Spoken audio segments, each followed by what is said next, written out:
네, 이슈앤피플에서 아주 즐겁게, 재밌게, 예의 있게, 배려 있게 뉴스를 전해드리는 네 가지의 이슈가 있는 4가지 있는 뉴스. 이우영 아나운서 나오셨습니다. 안녕하십니까, 이우영입니다. 네, 본인도 4가지가 있으신 거죠? 저는 4가지 있는 편입니다. 네, 저도 그런 평가를 받고 있습니다. 자, 하지만 저희는 뉴스의 4가지, 뉴스 4가지를 아주 재밌게 전해드릴 텐데, 대통령 퇴임 취임이 맞물리면서 사실은 여러 이유로 출퇴근이 관심을 많이 받았어요. 네. 대통령 집무실 이전 문제도 그랬었고, 또 문재인 대통령의 파격적인 걸어서 퇴근도 그랬었고요. 먼저 첫 번째 소식, 퇴근하는 대통령 전해주신다고요? 네. 문재인 전 대통령 어제부로, 그러니까 오늘부터 이제 전 대통령인 거죠. 네. 어젯밤 자정 19대 대통령으로서 임기를 모두 마쳤습니다. 어제 오후 5시 한 50분쯤 해서 문재인 전 대통령이 김정숙 여사와 관저에서 나와서 청와대 직원들과 인사하면서 마지막으로 퇴근길을 걸었는데요. 네. 그 지지자들이 상당히 많이 왔습니다. 네. 문 대통령은 지지자들에게 다가가서 오늘로 청와대 대통령 시대가 끝난다. 효자동, 청운동, 신교동, 부암동, 북촌, 삼청동 이 인근 지역 주민께 특별히 감사를 드리고 싶다라고 했었습니다. 이웃 주민들한테 인사를 했네요. 네. 정말 많은 인파가 몰렸었는데요. 문 대통령이 다시 출마할까요? 라고 묻자 지지자들이 예라고 답하기도 했습니다. 네. 자, 이렇게 또 축하와 많은 관심 박수 속에서 또 퇴근을 했고, 실제로 이 장면을 본 시청자도 272만 명 정도로 집계가 됐다고 합니다. 자, 오늘 윤석열 대통령 취임식에 참석하셨어요. 네. 문 전 대통령 오늘 오전 11시 국회에서 열리는 윤석열 대통령의 취임식에 부인 김정숙 여사와 함께 참석해서 새 정권의 출발을 격려했습니다. 그리고 문재인 전 대통령 취임식에 참석한 이후 양산 사저로 향하고 있습니다. 네, 양산 사저에서도 또 환영 인파가 많이 나와 있는데, 전직 대통령 중에 이렇게 멀리 지역으로 귀향한 경우는 사실 노무현 전 대통령과 문재인 대통령 두 분뿐이잖아요. 네, 문재인 전 대통령 2020년 4월에 사비를 들여서 그 사저를 준공을 했습니다. 네. 밝은 회색 외관인 사저는 잊힌 사람으로 살고 싶다는 문 대통령의 의중이 반영된 것으로 알려졌는데요. 네. 이곳에 이제 모인 인근 주민 그리고 지지자들 앞에서 임기를 마치고 소회등을 밝히고 감사 인사를 밝힐 것으로 보이는데, 네. 더불어민주당 소속 의원들도 이 시각에 맞춰서 문 전 대통령의 귀향을 축하할 계획이라고 합니다. 네. 문재인 전 대통령의 퇴근 이야기, 귀향 이야기 전해드렸고, 이제 새로운 정부의 출근 이야기 전해드려야 될 것 같습니다. 자, 취임식이 끝났어요. 네. 일단 집무실로 이동을 했는데 윤석열 대통령 바쁜 행보를 보였네요. 네, 취임식 전부터 바쁜 행보를 보였는데요. 부인 김건희 여사와 함께 오전 9시 55분 서울 서초구 서초동 사저를 빠져나와서 국립현충원, 서울에 있는 국립현충원으로 향했고요. 네. 헌화하고 분향하고 참배했습니다. 방명록에 이렇게 글을 썼는데요. 순국선열의 희생과 헌신을 받들어 다시 도약하는 대한민국, 함께 잘 사는 국민의 나라를 만들겠습니다. 이렇게 썼습니다. 네. 자, 앞서 문재인 전 대통령은 어제 자정부터 이제 전 대통령이 되신 거고, 그러면 윤석열 신임 대통령도 어제 자정을 기해서 대통령 임기가 시작된 거네요. 네, 맞습니다. 어제 용산 대통령실 청사 지하 국가위기관리센터에서 군통수권을 이양을 받았고요. 네. 합동참모본부로부터 대비태세를 보고받는 것으로 임기를 시작했습니다. 또 같은 시각에 종로 보신각에서 윤 대통령의 임기 개시를 알리는 타종 행사가 열렸습니다. 네. 카운트다운에는 국민대표 20인과 일반 시민이 33차례 종을 울리면서 새 정부 출범을 알렸습니다. 네, 오늘 국회 앞마당에서 열린 취임식은 어땠습니까? 네, 취임식 슬로건 다시 대한민국 새로운 국민의 나라였는데요. 전현직 대통령 그리고 국회와 정부 관계자, 각계 대표, 외교사절, 초청받은 일반 국민 등 총 4만 1,000명이 국회 앞마당에서 함께했습니다. 네. 축하 공연에 유명 연예인이 오냐 안 오냐 관심 그동안 많았었는데요. 네. 참여는 없었습니다. 그리고 취임식이 모두 마무리되고 윤석열 대통령은 문재인 전 대통령 내외를 환송을 하고 또 박근혜 전 대통령 환송하는 모습도 보여줬죠. 네. 그렇게 하고 참석자들과 인사를 나누고 퇴장했습니다. 네, 자, 이제 취임식을 했고 취임 선서도 했습니다. 명실공히 대한민국의 대통령이 되었는데, 오늘 취임식 이후부터 좀 일정이 있나요? 네, 오늘 정말 바쁜 하루인 것 같은데요. 윤 대통령은 용산에 새로 마련된 대통령 집무실에서 업무를 시작하기 전에 인근 쉼터와 어린이공원에 들러서 지역 주민들과 대화를 나눴습니다. 네. 그리고 이제 오후에는 집무실에서 취임식 참석차 한국을 방문한 미국, 중국, 일본을 비롯한 주요국 축하사절단 접견을 하고요. 네.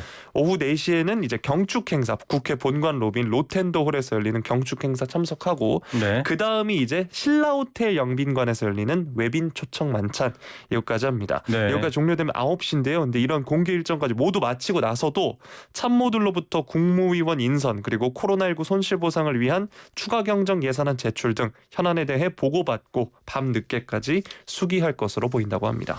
네, 정말 바쁜 일정인데요. 또 국민들의 삶과 밀접합니다. 문재인 전 대통령은 그 코로나 확진자 보고 9,600 몇십 몇 보까지 그 보고를 받았다라고 하는데 이어서 또 새 대통령이 잘 위기 관리를 했으면 좋겠습니다.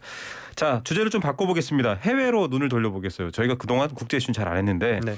필리핀에서도 드디어 딱 이 시기에 새로운 대통령이 선출되네요. 네, 맞습니다. 어제였습니다. 현지 방송 매체 GMA 뉴스에 따르면요. 네. 필리핀 선거위원회는 페르디난드 봉봉 마르코스 네. 이 사람이 약 6,750만 명의 유권자들로부터 총 2,730만 표, 즉 84.39%의 득표율로 당선됐다. 이렇게 네. 발표했습니다. 뭐 이달 말 의원들에 의해 확정될 때까지는 일단 예비고요. 2위인 레니 로브레도 부통령과는 2배 이상 차이가 난다고 합니다. 아이고, 압도적인 지지네요. 네. 6월 30일부터 취임하니까 우리와는 한 달 20일 정도 차이가 있는데 익숙한 이름이 들렸습니다. 마르코스. 네. 그 악명 높은 마르코스 맞나요? 네, 바로 마르코스 전 대통령의 아들입니다. 네. 일단 이름을 그대로 물려받은 건데요. 네. 마르코스 전 대통령 이야기는 뭐 유명하긴 하지만 소개를 해드리면 네. 지난 1972년부터 81년까지 계엄령을 선포하고 반대파 수천 명을 체포해서 고문하고 살해해서 독재자로 악명을 떨쳤죠. 그렇죠. 결국에 1986년 피플 파워를 일으켜서 시민들이 일으켜서 하야를 했고요. 하와이로 망명한 뒤에 사망했습니다. 네. 네. 뭐 그 영부인이었던 이멜다도 유명해요. 네, 약 100억 달러를 빼돌린 것으로 유명하고요. 현재까지 대통령직 속 기구인 바른정부위원회는 30억 달러를 환수했고 여전히 환수 절차가 진행 중이라고 했습니다. 자, 두테르테 대통령도 좀 독특하신 분이었습니다. 뭐 마약과의 전쟁 얘기를 하면서 사실은 재판 과정 없이 마구 또 이 공권력을 행사해서 목숨을 앗아가기도 하고 이런 논란도 있었는데 자, 지금 마르코스 전 독재자의 아들이 당선된 것도 좀 특이한 상황인 것 같아요. 정치 상황이. 네. 그런데 또 신기한 거는 네. 부통령 선거에서 네. 이 로드리고 두테르테 전 대통령의 딸인 사라 다바오 시장의 당선이 확실시되고 있다고 합니다. 이게 뭐 왕조도 아니고 뭘까요? 네. 네. 대통령의 아들, 대통령의 딸이 연달아 부통령이 되는 상황이네요. 네, 맞습니다. 미국 CNN 방송은 마르코스 주니어 그리고 두테르테가 집권을 하면 현 정부의 친중 행보가 더 강화될 것이다라고 전망을 했고요. 네. 왜냐하면 이제 마르코스 주니어 이번에 당선된 네. 마르코스 대통령은 유세 내내 중국과의 동맹부터 시작해야 한다 이렇게 말을 했습니다. 네, 필리핀이라고 하면 또 전통적인 친미 국가였었는데 또 중국과의 노선 변경도 있고요. 이런 나비 효과들이 또 우리 한반도에 대한민국에는 어떤 태풍을 일으킬지도 잘 봐야 될 것 같습니다. 그렇게 나비 효과가 태풍을 일으키는 문제가 또 하나 있는데 바로 경제 문제예요. 마지막 네 번째, 네. 4가지. 네 번째 뉴스로는 경제 다루겠습니다. 미국 연준이 기준금리 0.5% 올린다 이렇게 결정했죠. 네, 미국 중앙은행인 연준이 현지 시간으로 지난 4일 이틀간 열린 연방공개시장위원회 정례회의 후 성명을 통해서 기준금리를 0.5%포인트 올린다고 발표했는데요. 네. 사실 기준금리라는 게 한 나라의 금리를 대표하는 정책금리라서 네. 한 차례에 0.25%포인트씩 올리는데 네. 이렇게 금리를 한번 0.5%포인트 올리는 것을 빅스텝이라고 해서 요즘 뉴스나 신문에 빅스텝이란 맞아요. 말 많이 보셨죠? 보통은 늘 통상 0.25%씩 눈금이 되어 있습니다. 그렇게 조정을 했는데 돈의 가치, 한 나라 화폐의 통화의 가치를 말하는 이 금리를 0.25% 올리는 건 베이비 스텝이라고 하거든요. 근데 베이비 스텝과 빅 스텝의 차이가 큽니다. 그만큼 0.25 적지 않은 숫자인데 자, 이렇게 빅 스텝을 예고한 이유는 뭘까요?